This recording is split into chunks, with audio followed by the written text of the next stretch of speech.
You are most welcome tonight. There we are.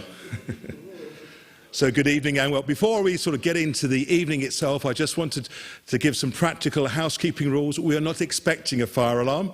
If one will go off, you will hear it, and I invite you to make your way out in an orderly way through the nearest exit, and I've always wanted to do this on my right and on my left. And the assembly point is outside the Woodman, and in case you want to know, it's a gin and tonic, please, for me. But we're not expecting any interruptions tonight. Tonight is part of our commitment as a church to take seriously what it is to be stewards of God's creation. And tonight is part of that ongoing journey. I'm delighted to welcome Helena from the organisation Hope for the Future, which began with very modest beginnings in 2013. It then grew and became its own charity in 2017. Coming from a faith background, its objectives were to help churches engage with the issues of climate and caring for creation. God has blessed their work. It's now grown to work across all spectrums of our society, and it specialises, which is why we're delighted to welcome Helena, as what I hope will tonight be the start of a serious working relationship between us and the organisation. Because, as Helena will explain to us, their focus is on advocacy, helping individuals not just to understand, but then to engage with the decision makers and lobby for change to care for our creation. So the substantive part of the evening will be given to Helena, who's going to speak to us. She's then going to invite us to have a little time to reflect, perhaps to talk in pairs or small groups. There'll then be an opportunity for questions. Claire will come round with a mic and we'll take your questions. And then after that, Liz Marlowe, who is part of our church family and heads up our PCC Committee on Creation Care, will just share where we are with the church on our journey of caring for creation. And then I'll wrap up with a blessing and dismissal at the end. So thank you very much. Let me just begin by praying. Father, we thank you for tonight. We thank you, Lord, for your world of which we are part, for the invitation to be stewards as well as to enjoy your world. We thank you, Lord, for all that the church and others are doing to raise the awareness and to combat the serious issues of our times. And against the backdrop of COP26 and all that's going on there, we thank you for Hope for the Future, for its work, for Helena giving up her evening. Pray, Lord, that we may hear from you as she speaks, to inform us and to help us to be better stewards of your world for your glory. Amen. Thank you, Helena.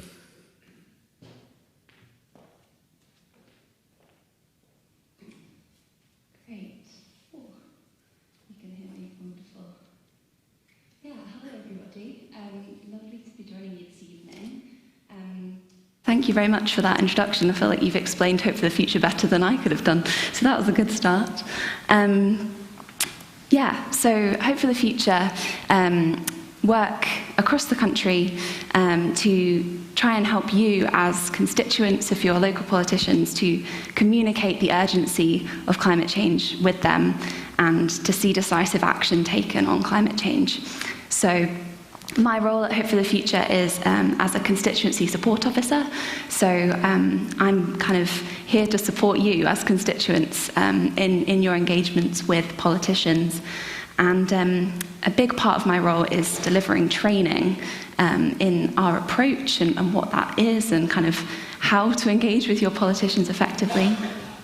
And I'm going to give you a little taster of that this evening, but it is about an hour and a half worth of material. So I will be sharing with you how you can kind of get involved in our training at the end to get more information about that.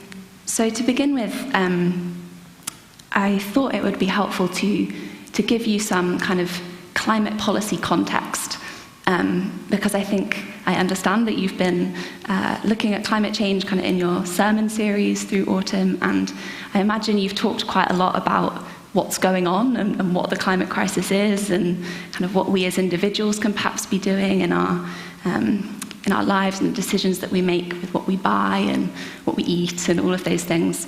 But perhaps something you haven't talked about so much is the policy and the politics around climate change. And I'm sure you'll be aware that COP26, the UN climate conference, is happening at the moment. We're right in the middle of that 2-week conference that's happening in Glasgow. So I'm going to give you some summary kind of explanation of what's been going on, what's been happening that's positive, what's not so good, and what we are hoping for as outcomes from that conference. And then we're going to talk about what we can be doing as citizens and constituents to encourage our MPs and local councillors to take stronger action. So, to begin with, you may well have heard of the IPCC before. If you haven't, that's the Intergovernmental Panel on Climate Change. And they are the kind of scientific consensus body that delivers reports every few years on the physical science basis of the climate emergency and what's happening in our ecosystems around the world. And earlier this year, in August, the 6th report was delivered from the IPCC. You might have seen this in the news at the time. It was pretty clear in the headlines that their key message in this report, the scientists' key message, was that this is code red for humanity. They warned that the Earth's temperature, the average Earth's temperature, will be 1.5 degrees higher by 2030 than it was in pre-industrial times. And that is a prediction that means that we're reaching that milestone a decade earlier than was predicted only 3 years ago. So the speed of warming seems to be increasing, and the crisis isn't abating. So, as we can see here, we've been at a turning point for a long time, but this window of time that we have to dramatically and substantially cut our emissions globally is narrowing and narrowing.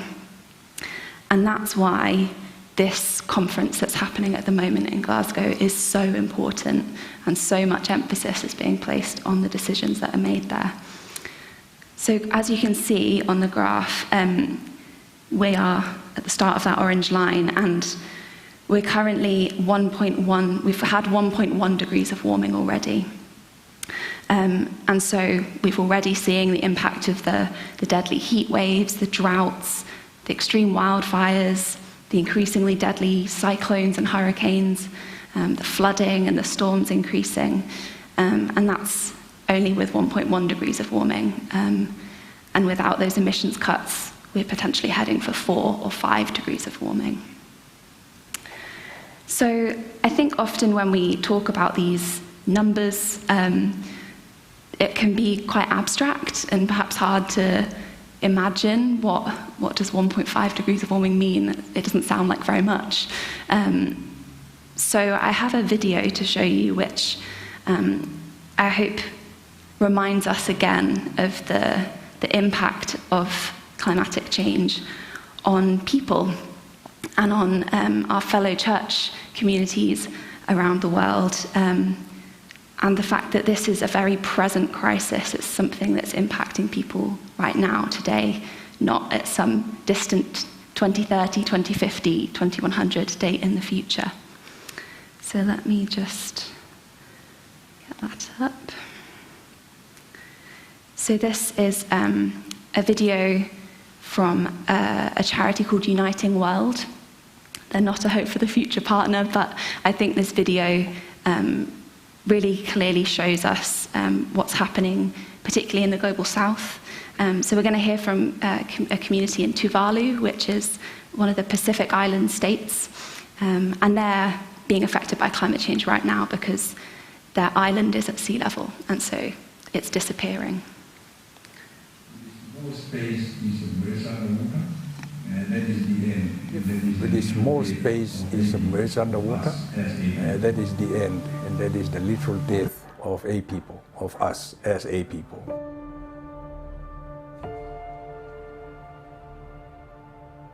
This is the space that we belong to, and our identity as a people is tied down to this very space on the planet. It is a matter of life and death for our people.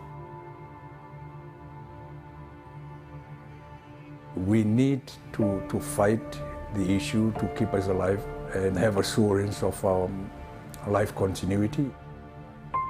87 to 80% of the total population who are members of our church.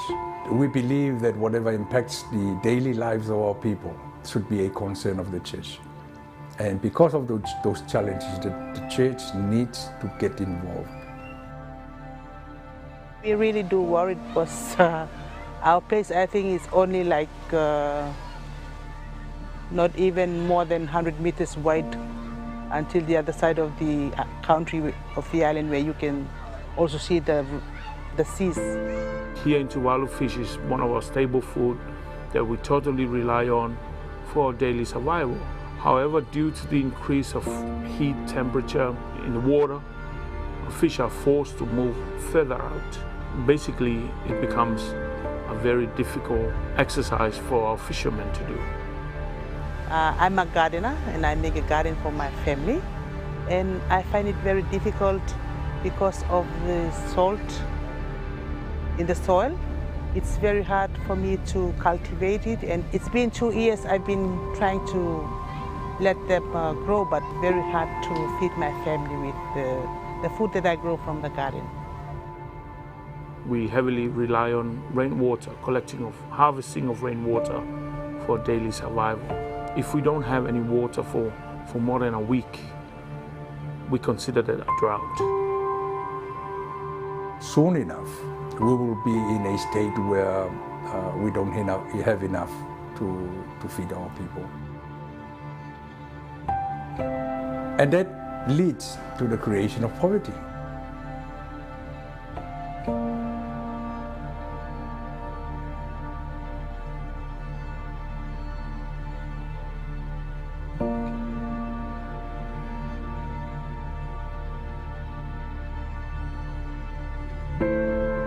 You know, when we talk about climate change to our people and sea level rise, and say, oh, God promised that there won't be any more such things happening to the world. In reference to the flood narrative in the Bible. So we have to reread that narrative to them, for them to see that climate change is not caused by God, but it is caused by Noah, by us, by humans. We need to be God's instrument. We need to play our part. There seems to be no hope for us to save the country. But as I always say, we remain optimistic because that is our mission.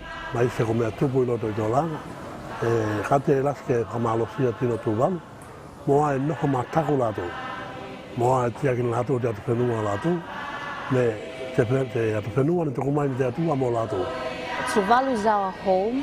What we should do is that we should work together to stop the impact of climate change, to find a solution for this impact also.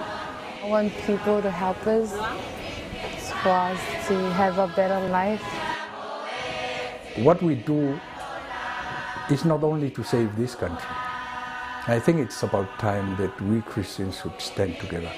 I would like to keep on fighting until I stand on seawater, to make sure that my country and my people doesn't go down for nothing.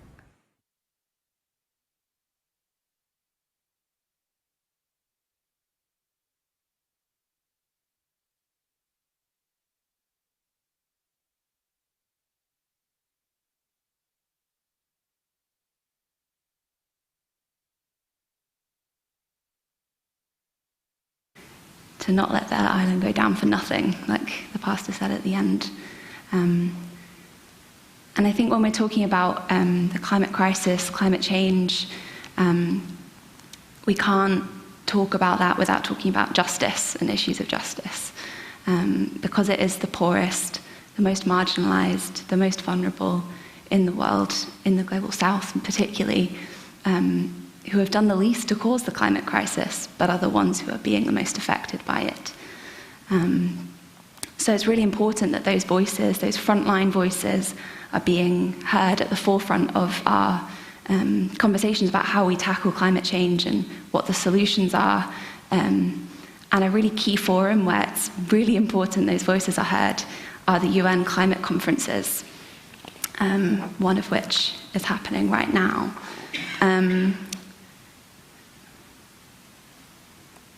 So COP26 is the 26th annual Conference of Parties, which is a United Nations conference that happens every year, where politicians, world leaders, negotiators from more than 180 countries gather together to negotiate their contributions, what their country will contribute to emissions reductions at the global scale.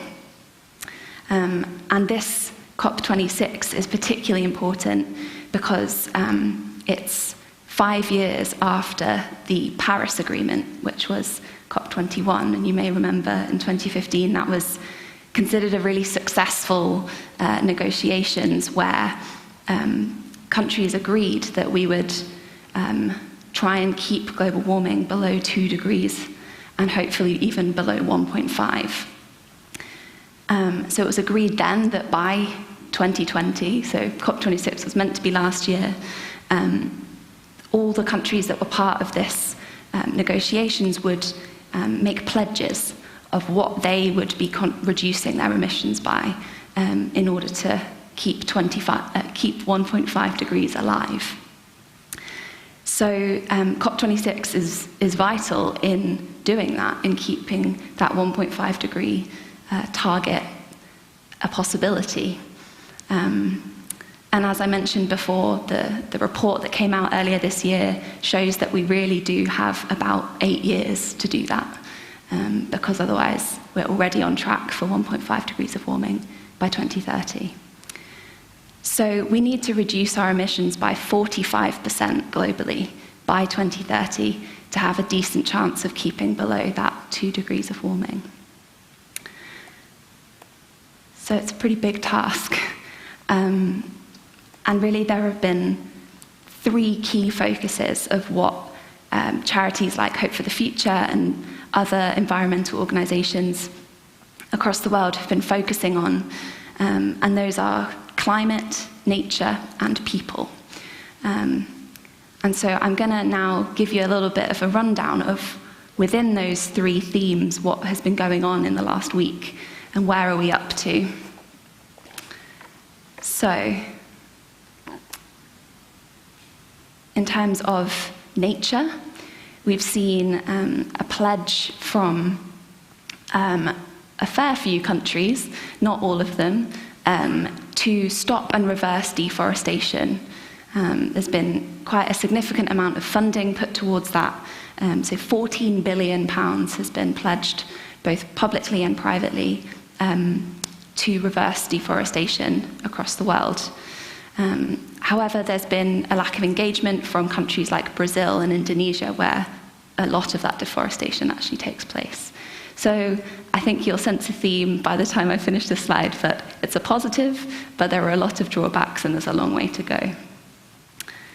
We've also seen a global methane pledge. So this one is a bit more kind of climate, within that climate theme, because methane is an incredibly potent greenhouse gas, more potent than carbon dioxide. And so there's been a pledge with 103 countries agreeing to cut their methane emissions by 30% by 2030, which actually just in itself could reduce warming by 0.2 degrees. However, again, the key nations aren't signing this pledge. So Russia, Australia, China, and India are not a part of that. And the UN actually thinks that a 45% reduction is required of methane before 2030 in order to stay within reach of 1.5 degrees. There's also been a lot of talk about green finance, where a lot of conversation around how financial institutions can be part of reducing emissions has been happening, in particular in the UK. Rishi Sunak, the Chancellor of the Exchequer, has announced that UK financial institutions will have to set out publicly how they are aligning their operations with the UK's net zero target, which sounds great, but there's no mention of fossil fuels in this pledge, which obviously is pretty key when it comes to reducing our emissions. So you may have seen the headlines in the last few days that the IEA, the International Energy Agency, has said that at this point in the summit, the pledges that have been made would likely result in 1.8 degrees of warming by 2100.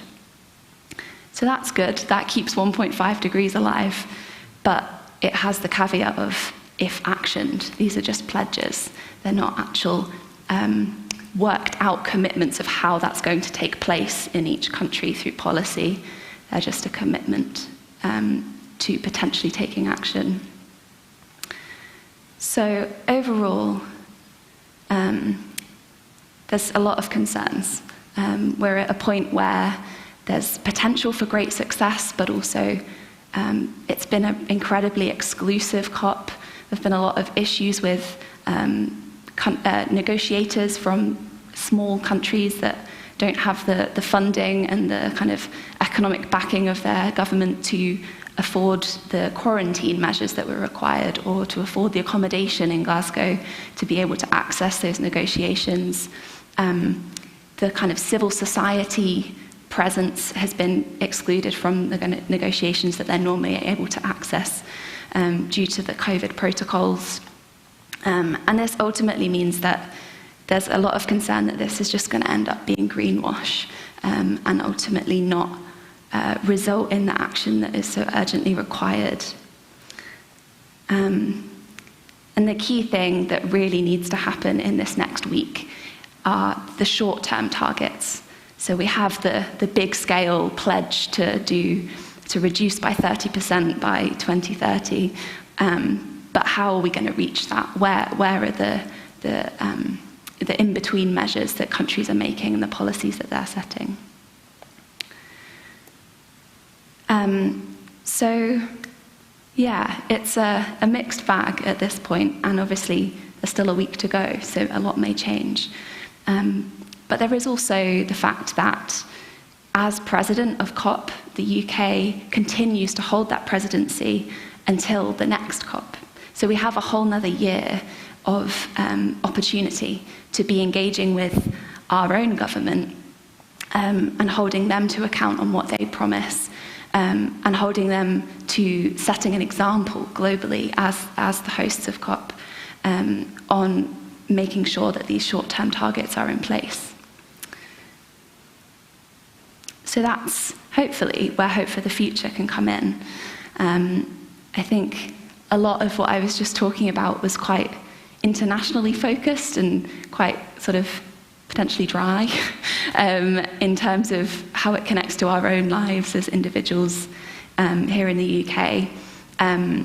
So what we at Hope for the Future do is try and connect locally what's going on and what the impacts of climate change are in our local areas and nationally in the UK with the impacts socially. So we might not be seeing our cities and our villages at this point being flooded by sea level rise like they are in Tuvalu, but there are people living in fuel poverty whose homes need retrofitting in order to enable them to afford their bills and also reduce their emissions.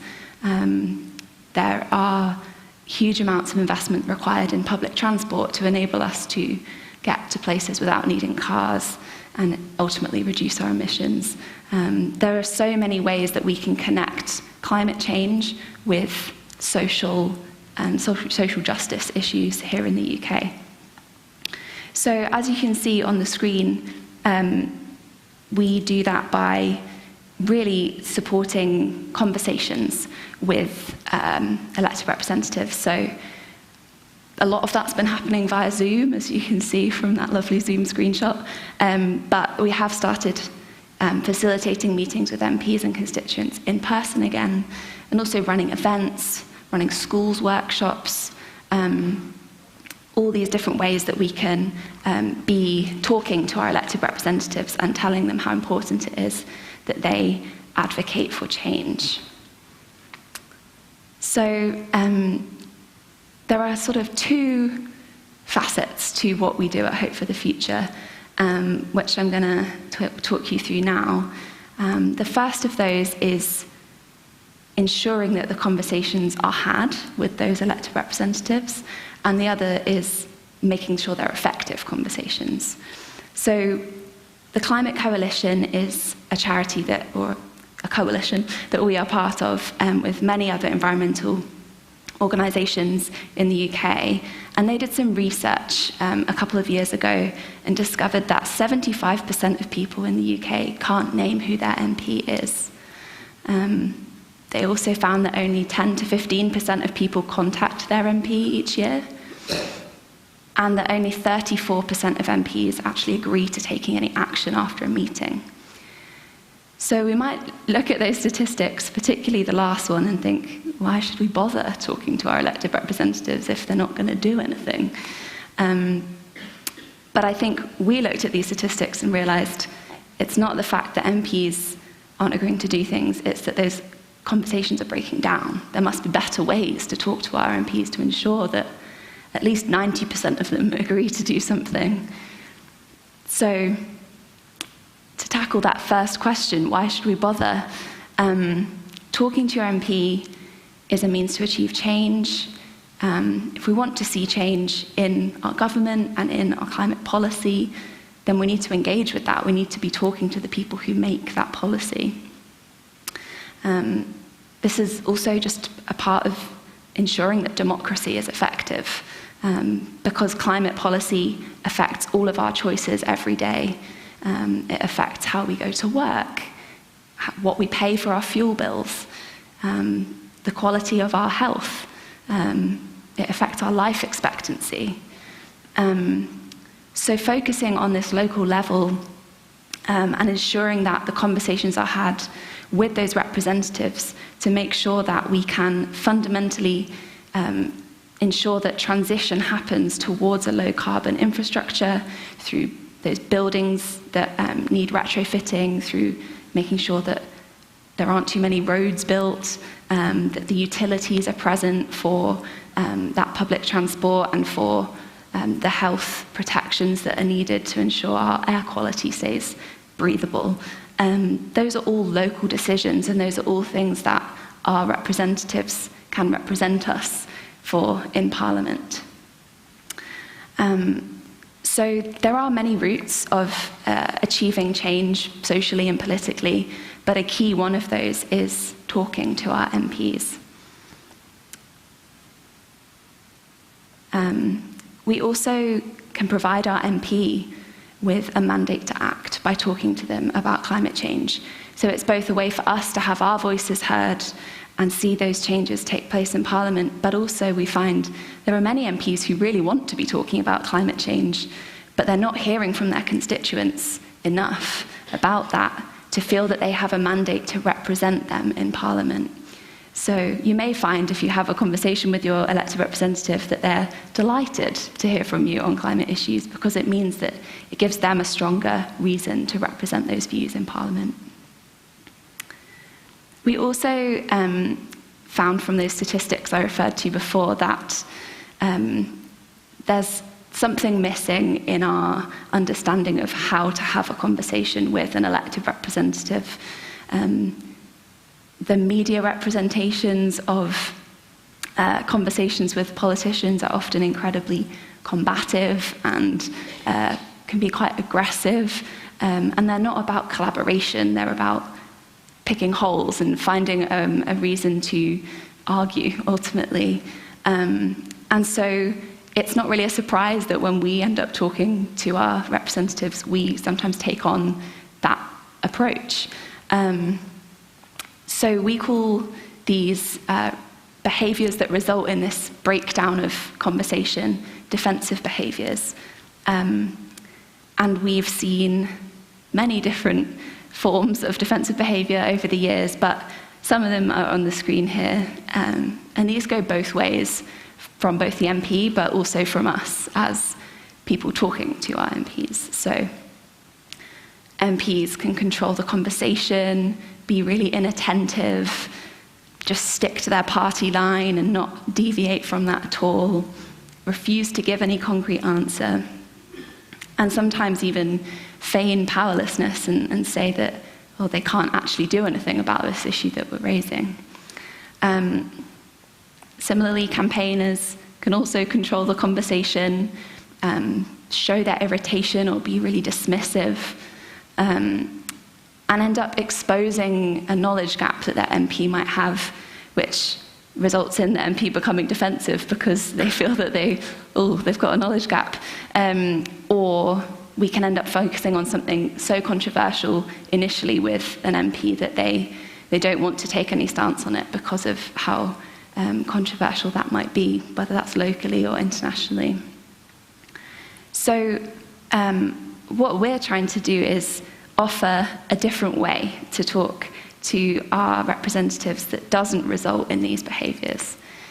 And that ultimately centres on empathy and understanding the human behind the politician. And the idea of that is to help us build a relationship with them so that we can have constructive conversation rather than defensive ones, and so that we can find common ground that enables us to ask them to take action and have them agree to take action. So some of the things that can be helpful to remember when we're thinking about how we're going to approach a politician is just remembering what their job involves. Incredibly high profile with very heavy time restraints that often mean they don't really have any detail in the knowledge. They're required to just know a bit about a lot of different things. We tend to say that they're a bit like a GP, so that the GPs of the political world.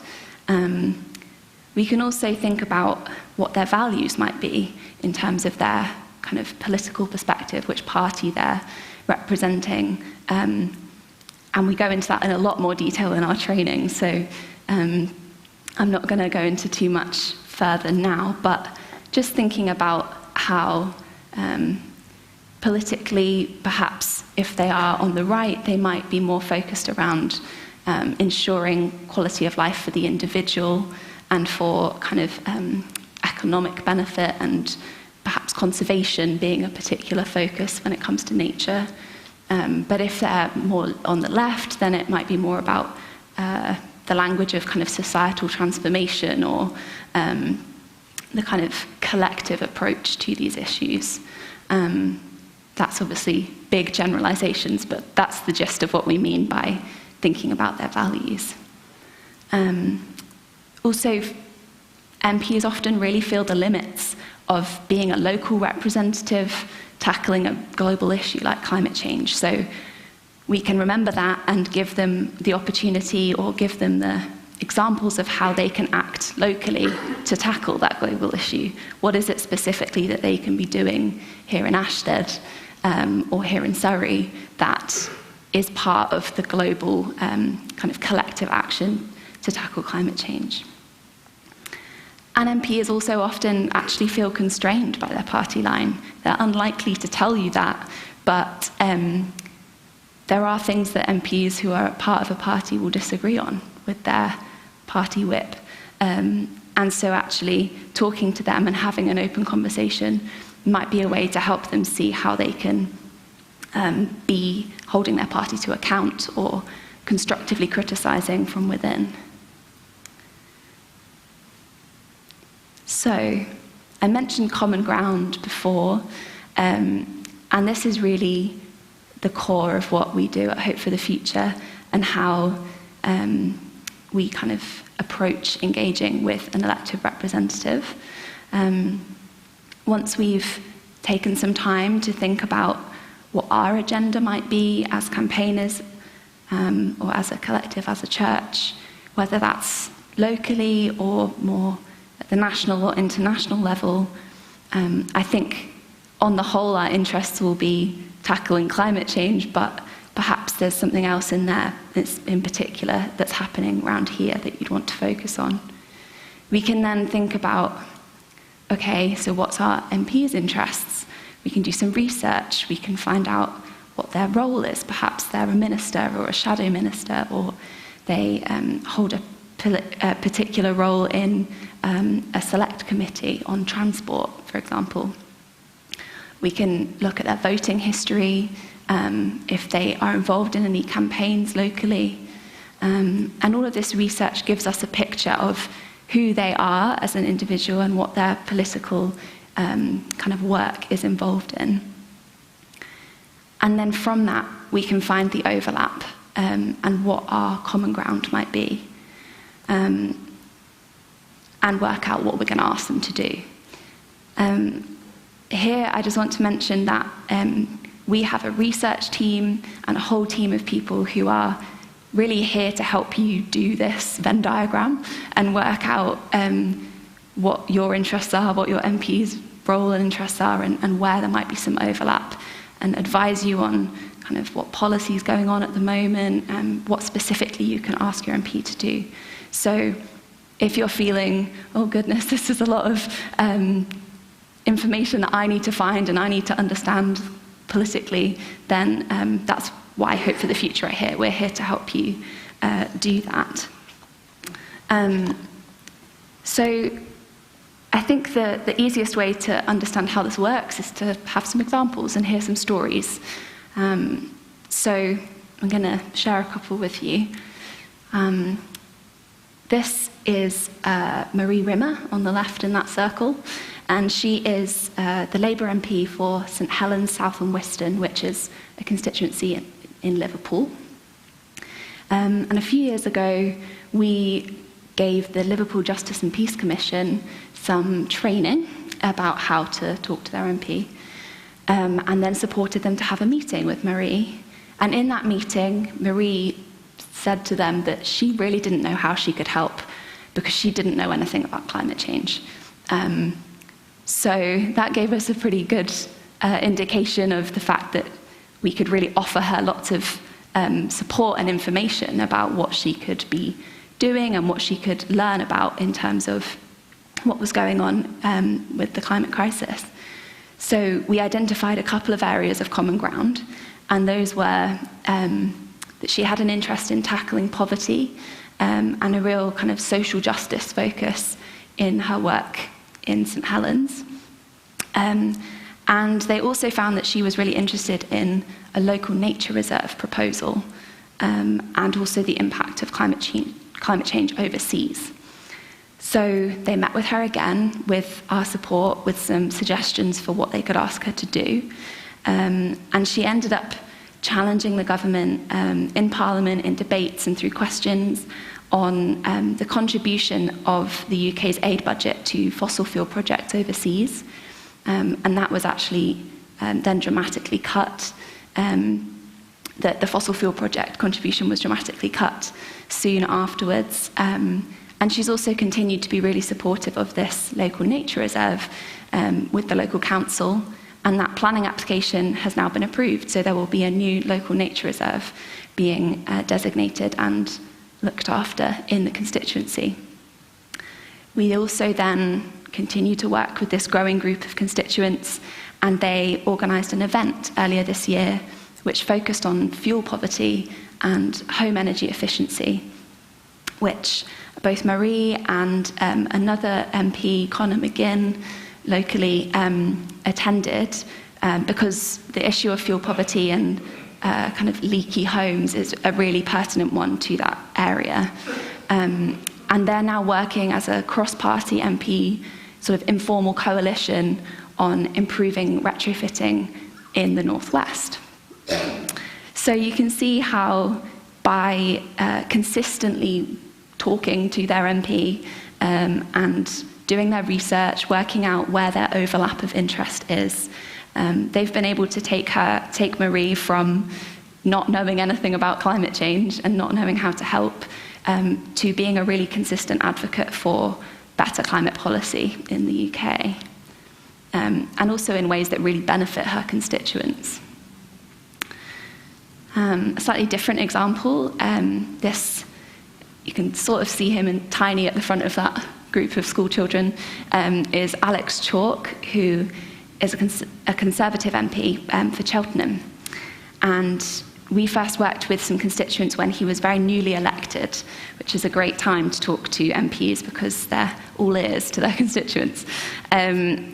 And he'd previously defended the government's kind of record on climate change, but he met with these constituents, and we then helped deliver a school workshop, which is what you can see on the left there, where some sixth form students presented their climate campaigns to Alex. We also then helped the constituents organise this event that you can see on the right, which was about solar power.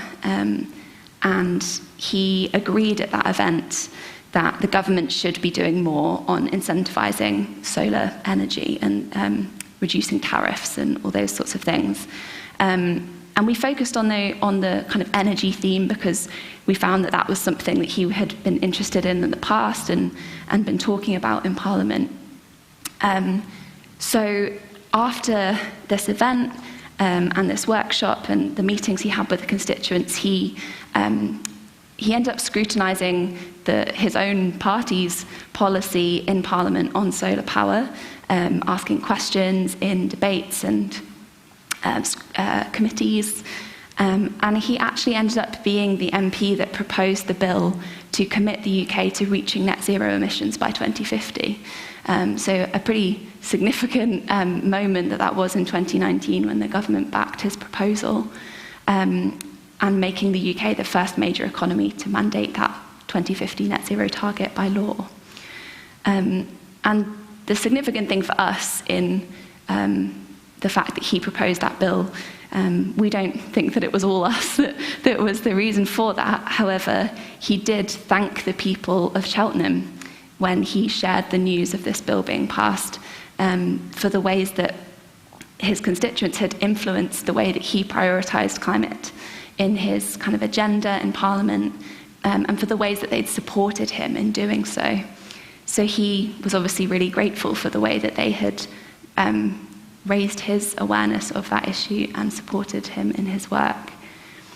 So these are just two stories, really, of the many MPs and local councillors that we've worked with constituents. But hopefully they've given you a bit of a sense of how, just over time, building a relationship with your representatives and using that relationship to advocate for change can be really impactful. So, how can you get involved with some political action? As I mentioned at the beginning, Hope for the Future, a big part of what I do in my role and kind of is the foundation of what we do is our training. I've given you a taster of that this evening with the Common Ground Venn diagram and talking about empathising with our MPs, but there's a whole lot more to it, and our training is a very kind of practical step-by-step, taking you through the journey of how to start approaching your representative. So we have a couple coming up in November if you're interested. They're online, they're free, and you can find the Eventbrite link for how to sign up for those on our website. And also I have some leaflets if that's easier for you with our website on, so you can pick one of those up at the end. And I'd really just encourage you to work together on this. I think when we individually think about approaching our MP, that can be quite daunting, but when there's a group of you working together to do that, it's really effective and ultimately takes some of the pressure off you as an individual. And I believe you're going to hear more about what's been going on in the church after I've finished. But some things that you can do in the next week are sign the commitment. The commitment are one of our partners, and they do something quite similar to us, but with some key differences in that they gather commitments from constituents in the UK who commit to vote for the political representative who prioritises action on climate change and caring for the natural world. And so you can write in your own words or pictures or sounds, even you can record yourself explaining why you commit to vote for that representative. They then gather all of these commitments and take them to the politicians and say, look how many people will be voting for you if you prioritise climate change and the natural world in your next election campaign. So it shows them the strength of feeling that there is in their own constituents, and gives them a powerful reason to act, a powerful political reason to act. So you can find the commitment and how to do that on the website that is just there. And another thing to mention that goes back to COP26 is that as part of our work with the Climate Coalition, we have been drafting a letter to send to MPs when COP is finished next week, to really ask MPs across the country to commit to continuing to push the government to promote the action that's needed to actually meet the commitments and climate targets that we've made. So if you would like to send that letter, it's going to be on the Climate Coalition website next week. And I think I could also send that letter perhaps to Claire to circulate. So if you're interested, maybe sign up on the email list and we can get that sent round for you to send next week to your MP. So that is the end of what I was going to share with you this evening. I just wanted to give you a few minutes to let it sink in, perhaps chat with your neighbour, or perhaps you want to pray. There are some suggestions for things to be praying for over the next week around COP. So perhaps we can take 2 or 3 minutes to think, chat, or pray, and then we can have some time for questions.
I think Claire's going to run around. If you'd like to put your hand up, Claire will kindly come and give you the opportunity to ask a question. So thank you.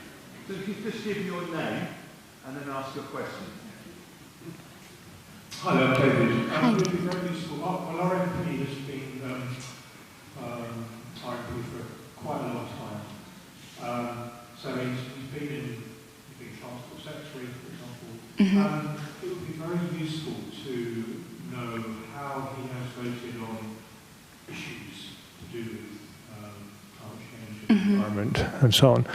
Is that something that you can help us with? Yes.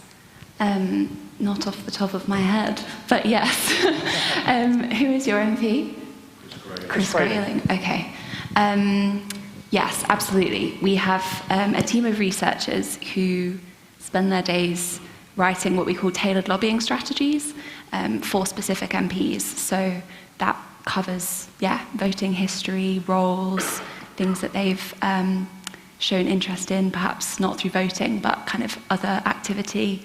And then they make suggestions as to what's the best angle to approach them on which issues. So, absolutely, we can do that. The best way to get in touch is to attend a training, and then we kind of take you through the process from a training. But my email address is also on there if you want to get in touch directly.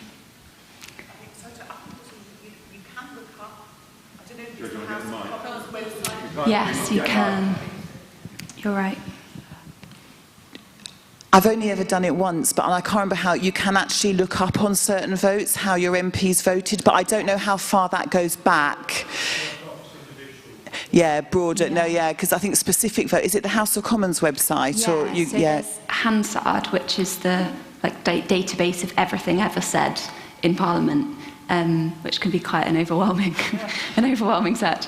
But you can search for specific issues for your MP. But it's more specific than a kind of broad look. Yeah.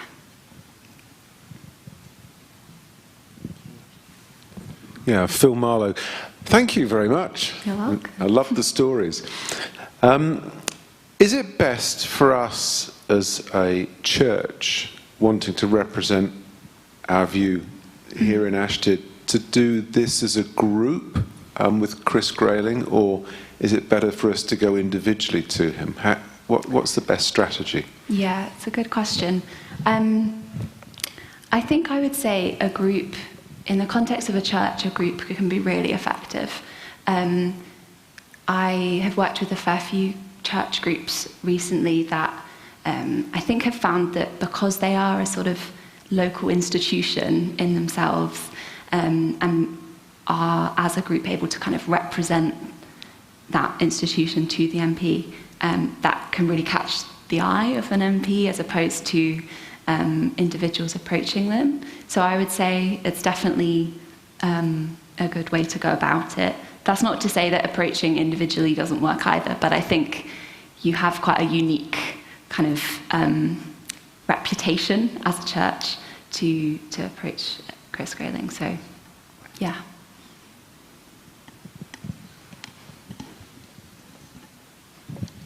David Bassett.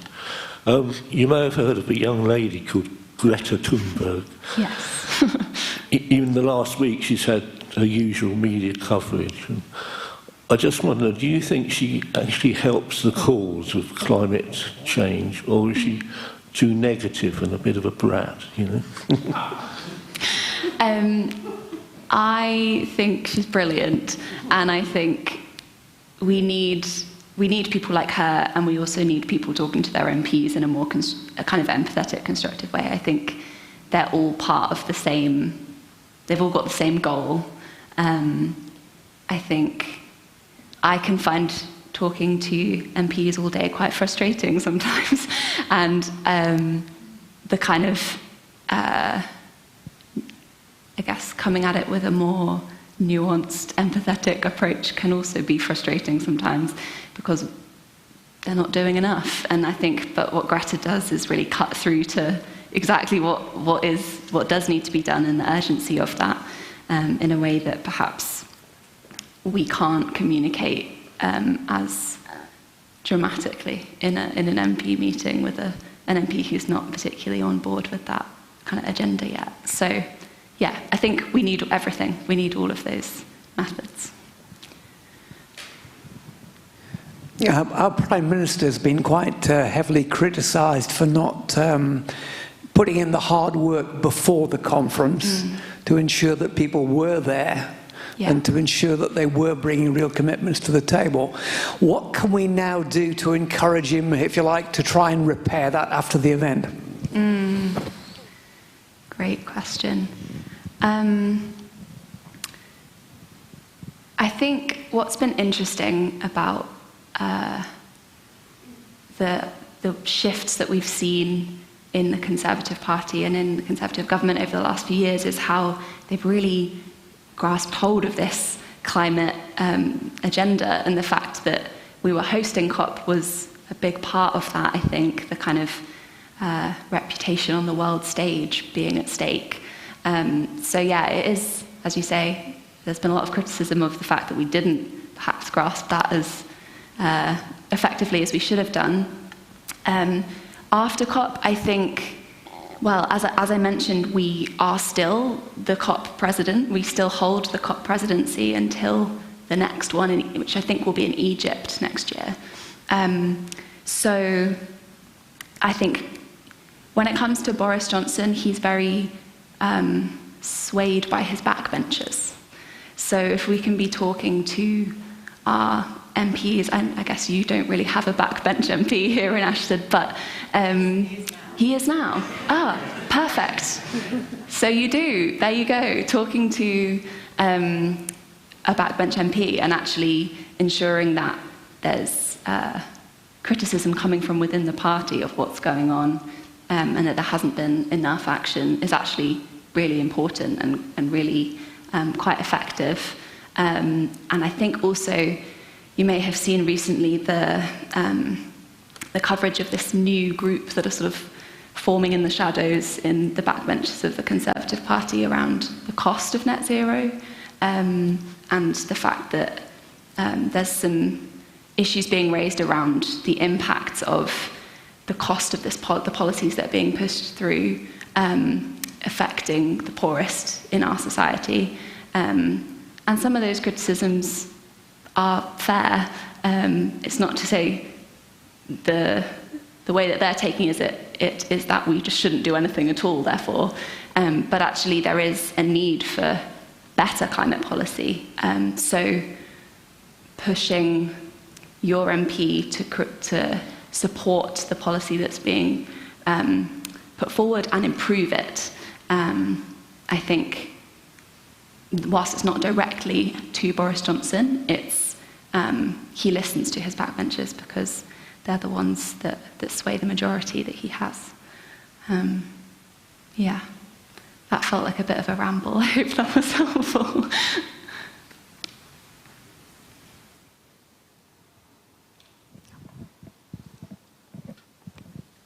Malcolm Layton, your comments about COP26 are inevitably a bit of a half-time report, obviously looking at what's been done and achieved so far.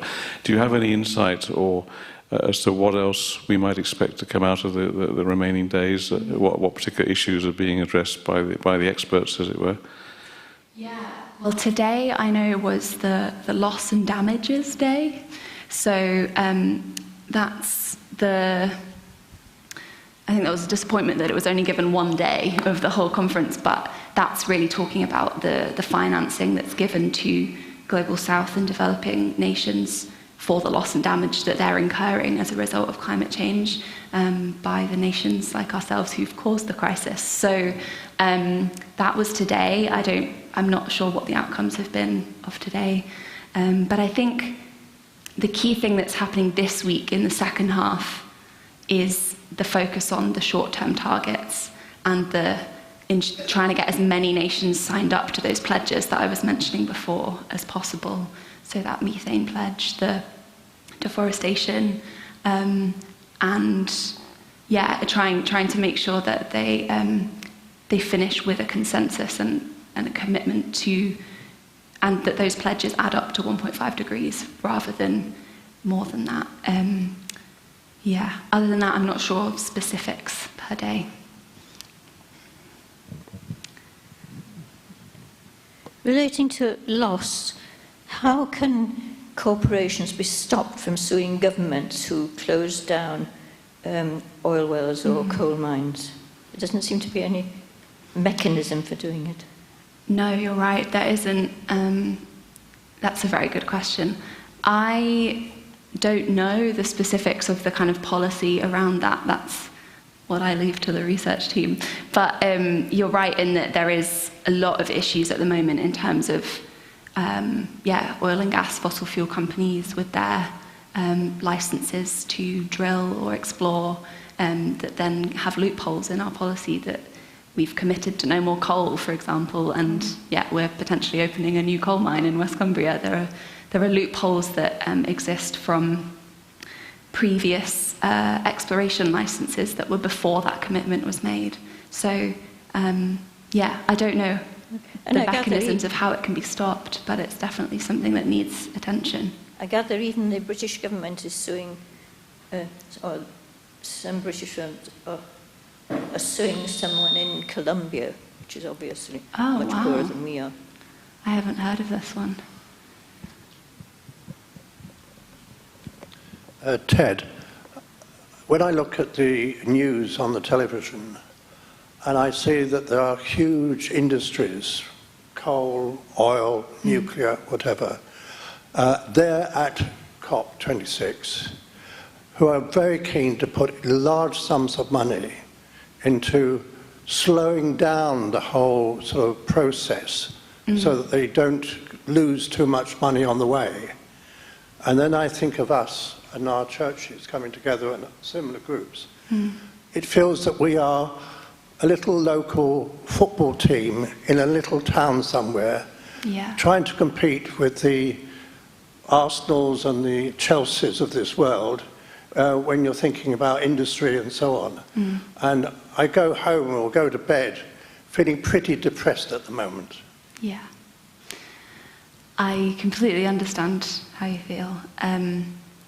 I think we are small, but also there's a lot of people raising their voices about this. There were hundreds of thousands of people, if not up to 1 million, marching in cities across the UK and then the world this weekend, saying that what's being decided at COP is important to us and it determines how our lives are going to be. So,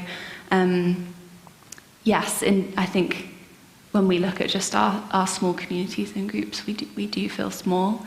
However, I think that's where talking to our representatives and the people with the power is important, because we can't talk to corporations about them reducing their emissions, but politicians can, and our politicians do have quite a lot of power in terms of regulating them and the policies that determine what they have to do. That example I gave of the green finance and the fact that every financial institution in the UK is now going to have to report on what they're doing to reach net zero. Yes, there's no fossil fuels in there yet, but that's a step along the way, and that is a result of dogged campaigning from organisations over the years. So, yeah, it's a huge, overwhelming issue, but there is progress being made. Hello, Julian. Thank you very much, Bertil. The pension industry is a massive industry, and there's been a movement recently by Richard Curtis, I think, to move those investment trusts towards more green activity. Is that something we should be interested in getting involved in?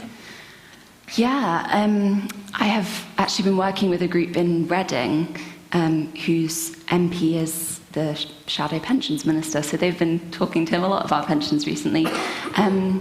I think when it comes to talking to MPs that aren't particularly connected to kind of financial roles, as it were, finance is so complicated, the mechanisms are so complex and intricate that, I mean, we've been trying to explain things to the MP whose job it is about pensions. So in terms of political engagement with your MP specifically, I mean, if you want to talk about it, do it.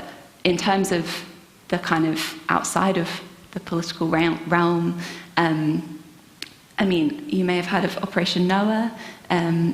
I used to work for Operation Noah on the divestment campaign, and that's something that mean, we're heading off the political track here, but in terms of kind of engagement with the Church of England around pensions and divesting from fossil fuels, that's definitely an area that you might want to look into.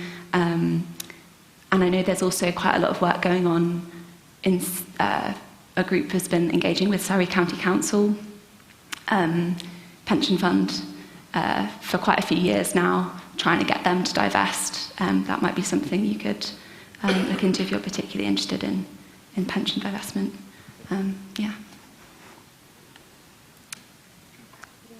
I had a quick question. Yeah. How often do you do those training, and is that the first stage in getting engaged with Hope for the Future and our politicians? Yeah, we run them about once a month, of the couple once a month. We've recently been doing a bit of a restructure, so they've been a bit less regular, but about once a month. And yes, we call it our Constituent Journey. So it begins with a training as kind of the foundation of the approach, and we take you through the kind of step-by-step, and then after that, you're kind of assigned a constituency support officer to work with you or your group to do that research, design the kind of plan for what you're going to focus on, and then support you with the engagement and moving forward. So yeah, training is the first step.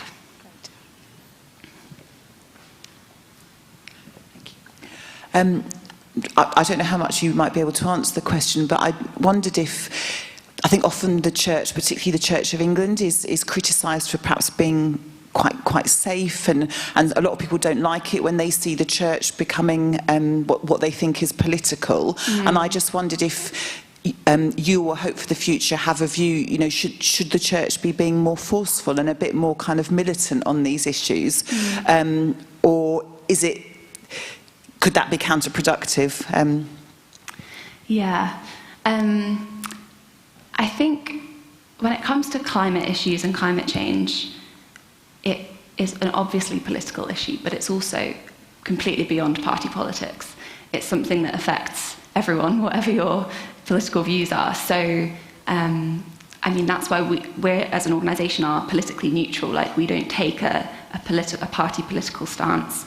And so I think I kind of see the church in the same way, in the sense that I'm sure there's a plethora of political views represented in the room tonight, but we can all recognise that action on the climate crisis is a kind of existential issue as well as a justice issue. So ultimately, not engaging with those that are in power to try and change that and improve that situation feels quite counter what the church represents and what we want to see. So yeah, it is a political stance, but I don't think as a group you're engaging with your MP, you're not taking a party political stance, you're engaging with your representative. And would you say there's a case for churches to perhaps be a bit more forceful and a bit more militant's not quite the right word, but do you know what I mean? Sure. Do you mean with the MPs or just generally? In general about this issue? Yep. Yeah, I mean, churches globally represent a huge proportion of the global population, and I think there is a responsibility to care for creation and to care for the people who are most harmed by this. So I see what you mean by militant, but I know it's not the word you mean. So I think there's always space for more pressure for this to be taken really seriously. Any more questions? Two over there. Let's go to the back first. Steve, just because you talked about lobbying MPs, what about, have you got any examples of what we could do with local councillors? Yes, local councils can be quite difficult because there's so much variety in what form different local councils take. But in terms of the approach, we kind of advocate the same kind of thing, trying to work out what some common ground might be with whether it's your ward councillor or the person who's kind of got environmental responsibility on the, I guess, county or borough council in Surrey. And then the difficulty with councils is that there's not the information available like there is for MPs with a database of everything that's ever been said in a county council meeting. But we do have a council's officer and the research team support in the same way that they do with the MP's work. So we can, if engaging with your council is something you want to do as well, we can absolutely support with working out what that common ground might be.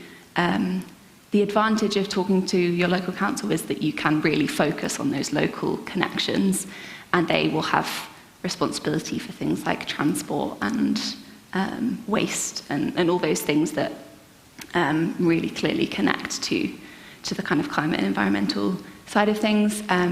Connecting your MP and your local council can also be really effective in terms of funding is often the thing that comes up with councils. So lobbying your MP about making sure there's more funding for your local council can be a great starting point. But yeah, I don't know if that's a kind of helpful summary, but yeah.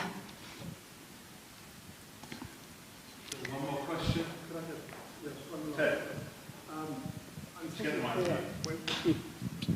We've tended to be obviously thinking very much industry-wise and so on. And yet, if you think about the canary, who was the bird that was taken underground to detect gas. Yes. If you think of the decimation, say, of curlews and other birds in the country, and we're going to sleep and not worrying about what we're doing to the climate as far as the animals, the birds, the water supply, all the rest of it is concerned. We just want to have these things available to use, throw away when we finish with them, and then not looking at the damage that we're doing. And I just think that somehow, when we're looking locally in a beautiful part of the country like here, we can be as guilty of damaging the countryside and the resources of the countryside just by our ignorance and our blindness and our commercialism, really, our desire for money and goods. Thank you. Yeah. Thank you. Well, friends, thank you very much. I just want to ask you just to join me to thank Helena. The reason we're inviting Helena was to open our eyes, to see what support and specialist help is there as we now, as a church, explore the direction of travel that I believe the Lord is calling us on. I also want to say that as director of the church, this is a shared journey. And as we've had the privilege of partnering together with our friends from St Michael's Roman Catholic and Ashtead Baptist Church in the past, and most recently on the community sponsorship scheme, this is something that I am taking to our brothers and sisters through their leadership to see, well, what is the Lord saying to you? Is there something where the Lord is calling us to come together as we look to be more effective stewards of creation? And yes, that does involve politics, but in a way that's sensitive and appropriate as we read the scriptures. So I want to thank Helena and to say that we look forward to working with you as we go on this journey. So can you join with me as we thank Helena? Thank you very much.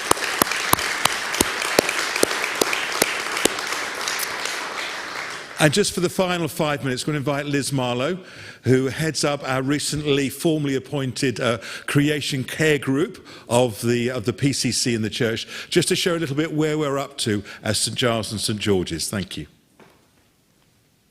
Thanks, Richard, and thanks so much, Helena. Very inspirational. Lots to think about, I think, for all of us, so thank you. I'm just going to tell you a little bit about what we as a church are doing to tackle climate change, and I'm only going to be a very few minutes, so don't worry. I first heard about an organisation called Arosha, which is a Christian environmental charity, and their eco-church scheme back in 2019. And this is a scheme that aims to inspire churches to demonstrate that the gospel is good news for God's earth. And it does this by helping churches to express their care for creation in a number of ways, through worship and teaching, in the way they look after their land and buildings, the way they engage with their local community and global campaigns, like Helena was describing, and in the personal lifestyles of all of us as church members.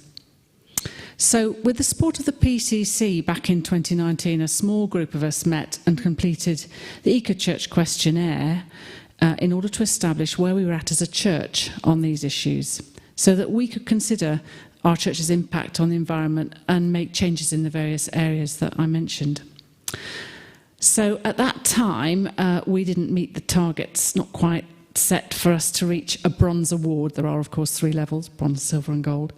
But we made some recommendations to the PCC as to how we could improve. Since then, we've had a few delays implementing some of these changes due to, a bit of a pandemic and things. However, in the last few months, we've really started to make some of these changes, and the recent Caring for Creation series and events such as this are really helpful in getting us all to think more about these issues, as well as the wider conversation which we've alluded to this evening, generated by events such as COP26 and campaigners like Greta and David Attenborough and people like that. So that's all helped. And I think some of us may share Ted's views about it's easy for us to feel quite burdened by climate issues and sometimes a bit overwhelmed by the scale of the problems. So this evening I just want to offer you a bit of encouragement. As part of the Caring for Creation series, I was asked to make some film clips about how various church members have made changes to their lifestyles to care for creation. And I was really impressed by some of the amazing things that many of individuals in those films, and probably many other of you, things that you're doing at an individual level. If you've missed any of them, do look at the church website where they're still there and well worth watching. And thanks to all of those who made them for being brave and sharing their story. I've also been encouraged by how much we've included an appreciation of creation in our corporate prayers, as well as talking about the issues in our recent small group Bible study and Operation Noah one, you'll be pleased to hear, and our recent teaching series. And in response to this, a really enthusiastic group of us have, from across the congregations, met last week to redo our Church Questionnaire to see how we're doing again. And the results look really positive, actually, and we think we may have reached bronze status. Yes! There's just a few little questions we've got to resolve, just a few to check on, but I'm pretty certain that we have. So, you know what? I think we can afford to give ourselves just a little pat on the back for really trying and doing some stuff.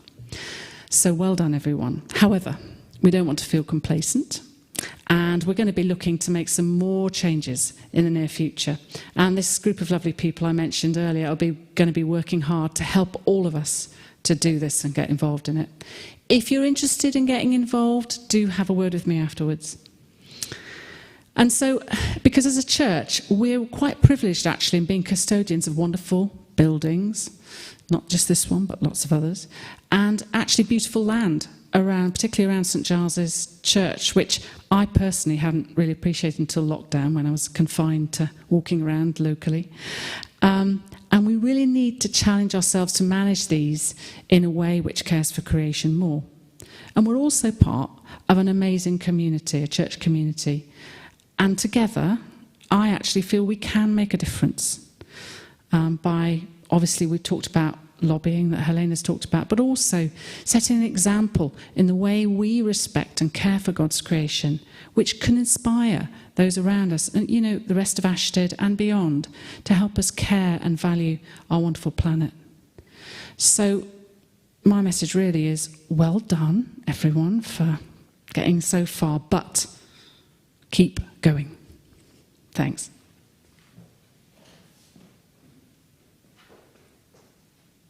Thank you, Liz, and thank you, everybody. I'm going to wrap up now and ask us to say the grace, to stand and just say the grace one to each other, and then to invite you just before we go home to say, if you'd like to talk more with Helena, please do pick up one of her leaflets.